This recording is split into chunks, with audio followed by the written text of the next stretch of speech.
Three. Hi there, this is Dennis Wells with the Financial Advantage podcast powered by the Wells Funding Group.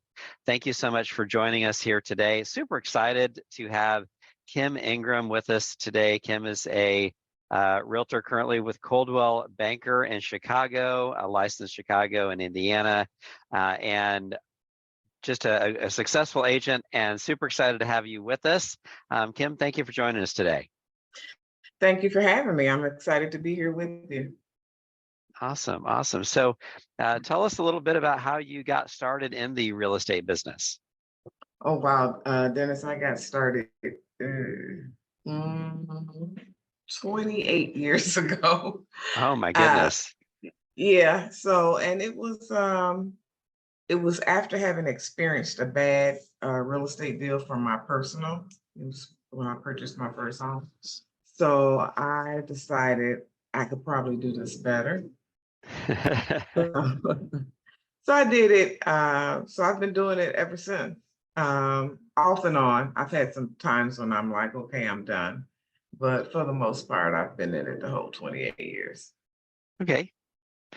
I hear that from time to time that it's, going through a bad experience catapulted you into the real estate business. Is there anything particular that was challenging, or just challenging overall? My realtor was a very nice lady, very sweet lady. I don't think she was experienced enough. And so then she referred us to a lender who it's not a lender I would refer to anybody. Okay. So he didn't do a great job. And we were first-time home buyers with good credit. Well, no, I won't say good credit. I'll say okay credit. And I mean, it worked out in the end. We got the house we wanted. But yeah, I knew it could be done better. Okay, cool. I'm sure in 30 years, 28 years, you've seen several changes in the business. What was different about 28 years ago than today? So what's different? Let's see. When I first started, we didn't have an MLS. We had a big book that we went through. I think the pages were fax. So when a new listing came on, the office got a fax telling you about the listing. There was a lot of information in the newspaper. You could, people ran a lot of ads on their properties. So technology has really improved being a realtor. I love it. I love it. One of the things doing this podcast, interviewing top producing realtors, a common theme that I'm seeing is top producing realtors tend to view themselves as entrepreneurs. So would you agree with that? And if so, where do you think your entrepreneurial spirit came from? Yeah, I definitely agree with that. I am an entrepreneur, and I consider myself somewhat of a serial entrepreneur because I do a few other things as well. Um, I don't know where I got that from. My parents worked blue collar jobs. They worked hard. They stayed on the jobs for 30 years or more. I guess I was just the black sheep of the family. I was always different. Yeah. I was always willing to try, willing to try different things. And, if they didn't succeed, just move on and try something new. Yep. Yeah, I definitely think that is true, that if you don't know until you try. And I think sometimes it's just a matter of maybe one idea away from something that that really is transformative, and finding what it is that you were really made to do. Oh yeah, I even tried before real estate. I even tried being a tax preparer. Okay. With H&R Block, and I did not like that. Okay. That didn't last long. I moved right on. So I was always trying to find my niche, or where I felt comfortable, or where I felt I belonged. And real estate was that for me. Okay.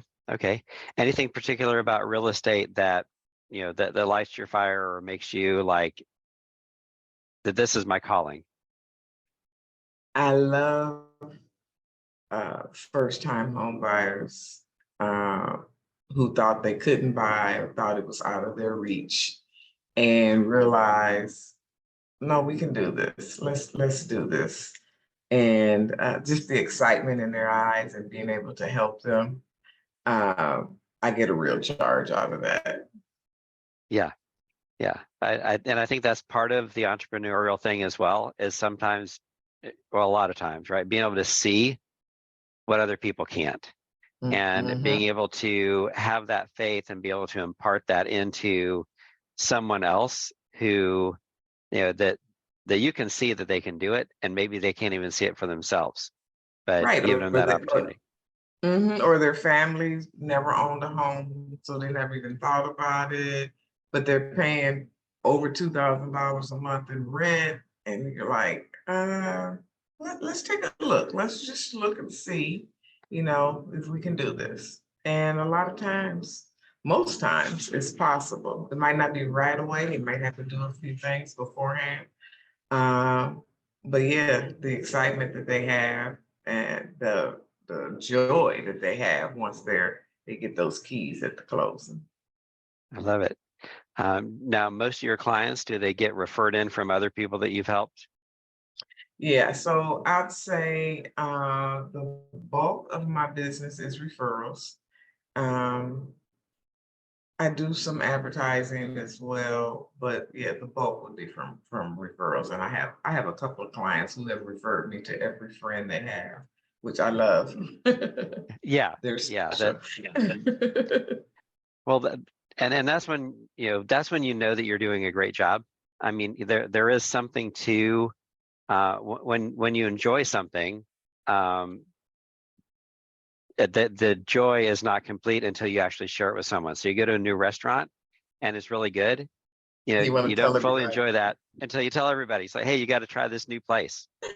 Exactly. So no, I love it. I love it. Um, so I know, being a lender, working with realtors in the real estate space, our business is 24/7. But when you're not doing real estate, what are things that you enjoy doing? Well, I have a huge garden in the back in my yard. So we grow tomatoes, cucumbers, peppers, greens, different types of greens. Um, I think that's the bulk of it. So this year, for the first time, we put them in raised beds so that we don't have to bend down to the ground to pick, because that's a lot. So I have two 8-foot beds and two 6-foot beds that have all of our stuff in. So I like doing that. And then I like to travel as well. I'm going on my first vacation this year, which is unusual for us, but we've been busy and had a lot of things going on. So next week, next Saturday, a week from Saturday, I leave for a week. I'm so excited. I don't know what to do. I love it. I love it. What are some of the more exciting places that you've been to on your travels? I've been to Dubai and Abu Dhabi. And that was actually on a fluke. It's so funny. That wasn't like it was on my list of places to go. But literally on Christmas Day, my daughter called and said, Mom, there's flights to Dubai for $220. And I'm like, you're right. I'm like, that's a mistake. And she goes, no, for real. I sent it to my friends. I sent it to you guys. So I looked at it. It was still, it said $229 round trip, not one way, round trip. Now, this is like an $800 or more flight. Um, so I sent it to my friends, and I looked at my kids and my husband, and I'm like, you guys want to go? I said, I'm sure when we book it, they're going to tell us it's a mistake, but we'll try. So we booked it, and on Christmas Day for, I think we went in May. April or May. And that was like 6 years ago. No, that's probably been close to 10 years ago, actually. And yeah, we booked and we went. So it was me, my 2 kids, my husband, and two of my best friends. And I was like, okay. And we had a great time. We had a great time. So that was, of course, of course, every Christmas now we look online to see if there are any mistakes or deals going on. But so yeah, we've been there. My husband and I went to Paris about 2 years ago. And the year before that, we went to Hawaii. Uh, we like tropical more so, so we try to go places like, we've been to Jamaica, we've been on a cruise. We're not big cruise people anymore ever since COVID. We're like, we don't want to get stuck anywhere. But so yeah, it's a few more places we want to go. So we're looking forward to it. Next year. I hope I can make it to Greece. That's on one of my bucket list things. So Nice, nice. So, obviously there's probably a lot of advantages to traveling, but what are some things that you've learned while traveling that have helped develop you as a person, to make you a better realtor? patience. Patience, and I think that all that encompasses my personal life, my professional life, my travel life. It's all encompassing. You have to have patience, and patience is hard for some people, and I'm one of those people that it's hard for because I like things done right now.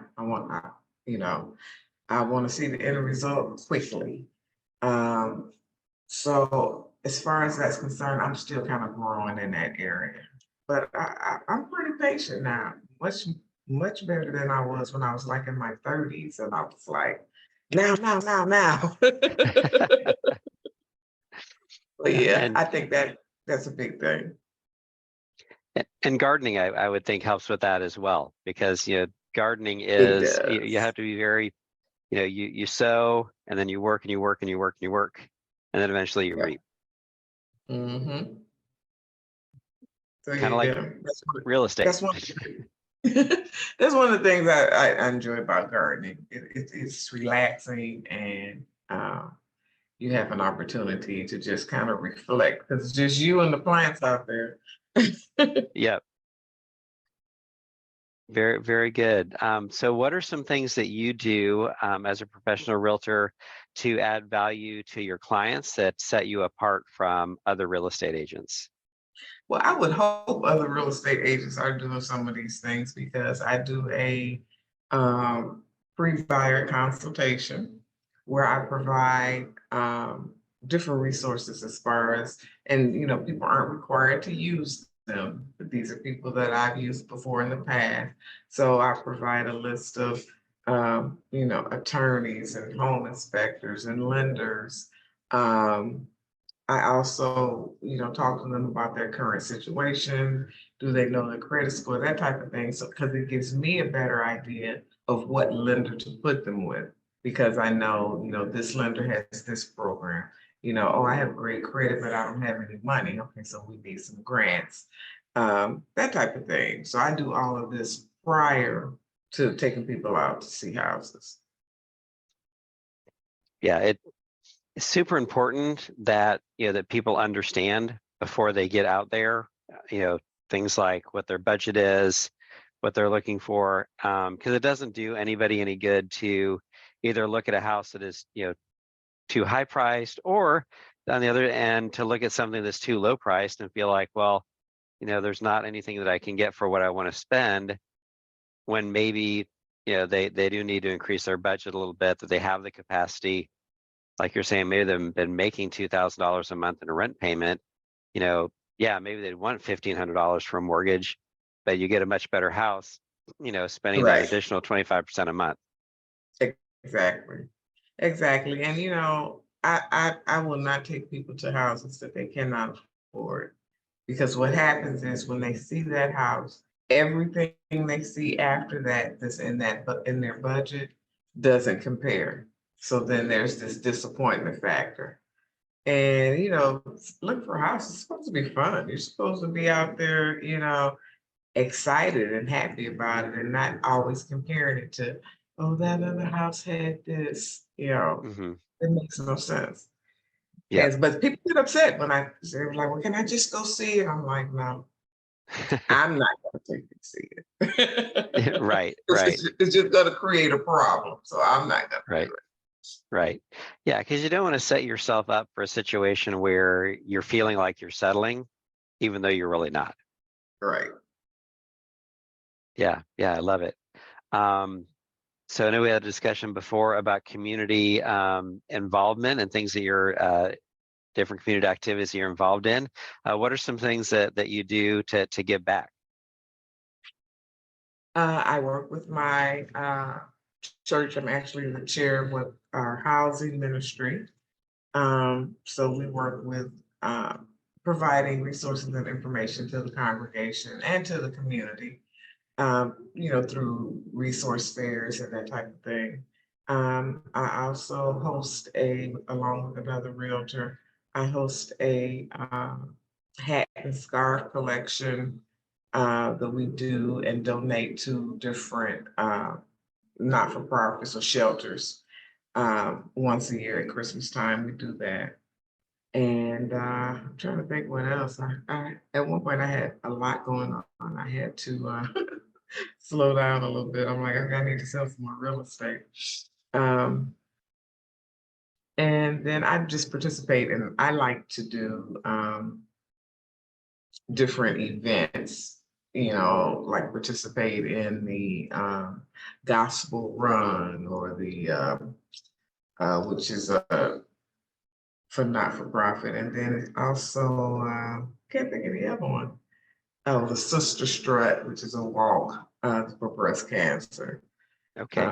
So yeah, I try to do as many of those things as possible, and then on my birthday. So I haven't done it probably in 2 years. But on my birthday, what I normally do is my husband and I prepare meals. And then we go to areas where people are living outside. Like in the city of Chicago, there's a couple of different areas where you find people are sleeping, and we take them dinner for that day. That's nice. That's So awesome.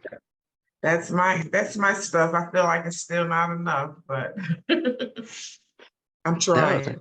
no, that's awesome. That's great. So, someone with 28 years experience in the business, if you're going to give advice to someone who is thinking about taking the step into real estate, uh, what would you encourage them? What kind of advice would you give? I would encourage them to get a mentor, work with someone who has some experience, because even though you've passed the class and you've got your license now, it really doesn't give you practical everyday skills. It's basically it's involved around the laws and not losing your license, that type of thing. But the actual getting out, I would recommend that you have a mentor. I would recommend also that you continue to learn. So just because you got your license and you know a few things, there's real estate is always evolving. And there's different certifications that you can get to increase your knowledge. Um, so always be a learner. I think that that's in any business, but especially in real estate, always be a learner. Never be the person that just sits over in a corner and doesn't learn anything new. Now we have all these new tools and technology. Don't be sucked in by everybody who calls you trying to sell you their new latest and greatest, but actually sit down and think about what it is you're trying to do with your business. If you have a niche, what's your niche? Um, and how the different tools that are available could help you. And if Mhm. you're with a brokerage that offers free tools, take advantage of the free tools. Because I was one of those people who didn't take advantage of free tools, because I was like, I just want my own. I want mine set aside. But if they have free tools, make sure you take advantage of them. Okay. Yeah, and we talked a little bit here about the technology, and I think that there is, really two directions that technology can go. One, technology can, move the real estate agent farther away from the client, and the other way is to utilize technology to draw you closer to your clients. What are some ways that you're utilizing technology to, enable you to be closer to your clients?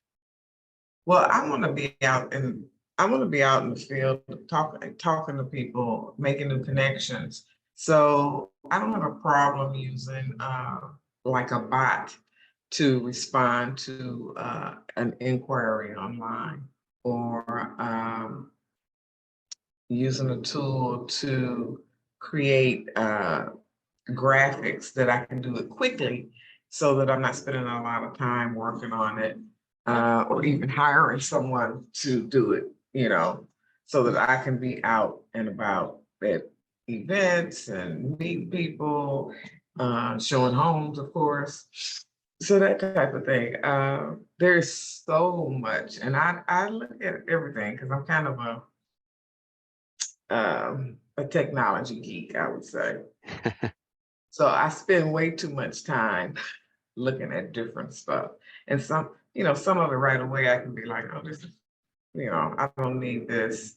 This is crap. But others I'm like, this is pretty interesting. This is good ideas. And Mhm. people come up with some really good ideas and thoughts to help realtors, different tools that'll help realtors.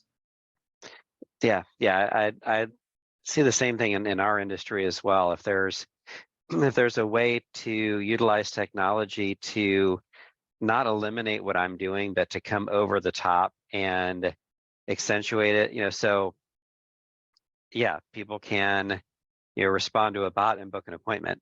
Or, we have a receptionist that, they can book appointments for us. And so, Mhm. whether it's, technology or a service that, you know, it heightens the personal touch, but allows us to be out there doing what we're supposed to be doing, engaging with our clients, while at the same time, taking care of those people at the beginning stages that, maybe they need to have a conversation about, you know, about whether or not they should buy, or what their budget ought to be, or what areas ought to be looking in, and just simply setting an appointment can be huge. Right. And people a lot of people shy away, especially I feel like older realtors shy away from all the new technology, but it can really assist them and help them to do more. Um, and I think a lot of people are concerned that, oh, all the technology, you won't need a realtor. You will always need a realtor. You Mhm. will always need a human to hold your hand, to go through everything, to make sure you understand it. Um, so anyone out here saying that, technology is going to take away our jobs, it's not. It's just going to enhance them as long as you know how to use it. Yep, exactly. It's those, you know, the the jobs would be concerned about with technology are more like the repetitious type jobs. But a computer can't see, you know, a little nuance on a roof that says you might want to take a look at that, Exactly. or be able to explain, where they think the trends are going in an area, or in real estate in general, and things like that. It's much more difficult for technology to come up with those things than it Mhm. is for it to do basic menial tasks really, really fast. So Right. very good. Well, I've really enjoyed our opportunity to get together today. Is there a question that you think I should have asked you but I didn't? Oh no, you were very thorough. Well, very good. Great. Well, Kim, thank you again so much for being with us here today. I'm sure a lot of people are going to want to get a hold of you. What's the best way for them to contact you if they're looking to buy, sell real estate, or thinking about getting into the real estate business? So my phone is always on. So my phone number is 773-658-9981. And if I don't answer right away, I will get back to you within 24 hours. So yeah, I love it. real Well, sleep. That's right. So, well, Yeah. thank you again, and thanks everyone for being a part of the podcast today. Thanks for listening to the Financial Advantage, powered by the Wells Funding Group. You can reach the team and I at 219-230-8400. Kim, thank you again so much for being a part today. Thank you for having me. It was great. All right. Talk to you soon. Talk to you soon. Bye-bye. Bye.